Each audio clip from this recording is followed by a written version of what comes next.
do have some breaking news. President Trump just signed the first veto of his presidency. Let's listen in. To restore our national sovereignty and defend this nation from criminal cartels, human traffickers, and drug smugglers. Crime of all kinds coming through our southern border and other places. But this is the place. This is the place we have the biggest problem by far. And I want to also compliment the incredible people at Border Patrol and ICE and law enforcement for the job they've done. They've apprehended so many thousands and thousands of people that if we had the proper protection, we wouldn't even have to apprehend. They wouldn't be coming in. As president, the protection of the nation is my highest duty. Yesterday, Congress passed a dangerous resolution that, if signed into law, would put countless Americans in danger, very grave danger. The Democrat-sponsored resolution would terminate vital border security operations by revoking the national emergency issued last month. It is definitely a national emergency. Rarely have we had such a national emergency. Therefore, to defend the safety and security of all Americans, I will be signing and issuing a formal veto of this reckless resolution, and that's what it was. And I have to, in particular, thank the Republican, strong, wonderful people, the Republican senators that were on our side and on the side of border security and on the side of doing what they have to keep our nation safe. They were very courageous yesterday, and I appreciate that very much. Congress's vote to deny the crisis on the southern border is a vote against reality. It's against reality. It is a tremendous national emergency. It is a tremendous crisis. Last month, more than 76,000 illegal migrants arrived at our border. We're on track for 1 million illegal aliens to rush our borders. People hate the word invasion, but that's what it is. It's an invasion of drugs and criminals and people. We have no idea who they are, but we capture them because border security is so good.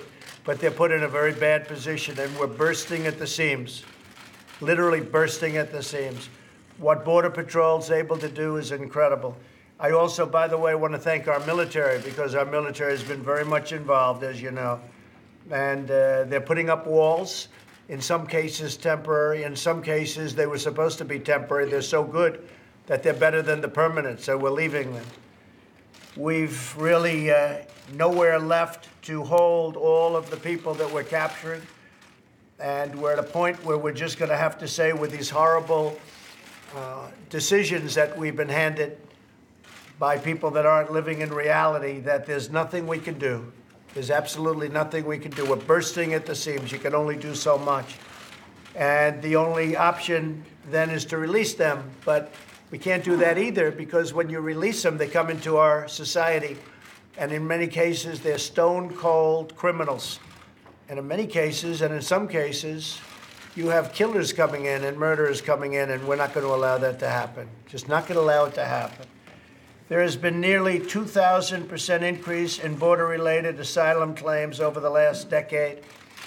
Part of the reason is because our country is doing so well economically that people are coming up in droves. The vast majority are rejected, but smuggling organizations making a tremendous amount of money, like they've never made before, are using these people to crash the system. Our immigration system is stretched beyond the breaking point. And as I said, nothing much we can do. We can just do our job and do it well. But there's a point at which, if the Democrats would get in, would be able to make a deal. Literally in 15 minutes, we could make a deal on changing catch and release, changing the horrible asylum laws that are so unfair, changing visa lottery, chain migration. These laws are just horrendous. I won't explain them, but everybody standing behind me knows exactly what they are. They're dangerous for our country, and they're inspired by Democrats who have to change. 1 in 3 migrant women is sexually assaulted on the journey north. The border crisis is driving the drug crisis. 70,000 Americans a year are killed by drugs, including meth, heroin, cocaine, and fentanyl. And the 70,000 people is a number that's so low that it probably shouldn't even be used anymore.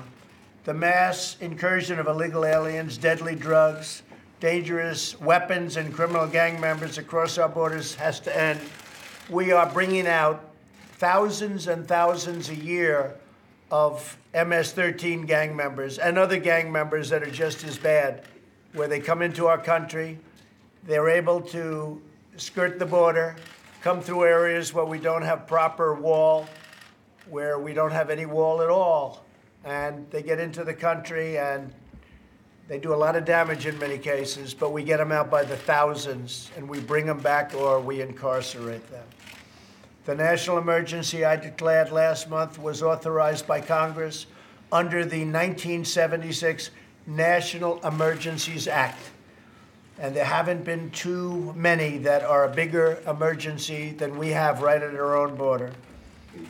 Consistent with the law and the legislative process designed by our founders, today I am vetoing this resolution. Congress has the freedom to pass this resolution, and I have the duty to veto it, and I'm very proud to veto it. And I'm very proud, as I said, of a lot of Republican senators that were with me. And I'm also very proud of the House. The Republicans in the House voted overwhelmingly in favor of a secure border. Since 1976, presidents have declared 59 national emergencies. They often involve protecting foreign citizens in far-off lands, yet Congress has not terminated any of them. Every single one of them is still in existence. And yet we don't worry about our land, we worry about other people's lands. That's why I say America first, if that's okay, America first. The only emergency Congress voted to revoke was the one to protect our own country. So think of that. With all of the national emergencies, this was the one they don't want to do. And this is the one perhaps they should most do. We're joined today by many brave law enforcement officers, including sheriffs and just people that have been just tremendous backers of law and order, which we have to have. We're also joined by friends of mine, Marianne Mendoza, Kent Terry, Laura Wilkerson, Sabine Durden, and Steve Ronbeck. And I'm going to ask Steve to say a few words, and I'm going to ask some of the folks behind me to say also a few words as to the importance of what we're doing. There's nothing more important. As I said, I was elected on by a very great group of American people. Millions and millions of people, because they want security for our country, and that's what we're going to have. I'd like to ask Secretary Nielsen to say a few words, and then Attorney General Bill Barr, and then I'd like to go to some of the folks behind me, and perhaps you'd have something to say, and then we're going to sign something that's going to give us safety at our border.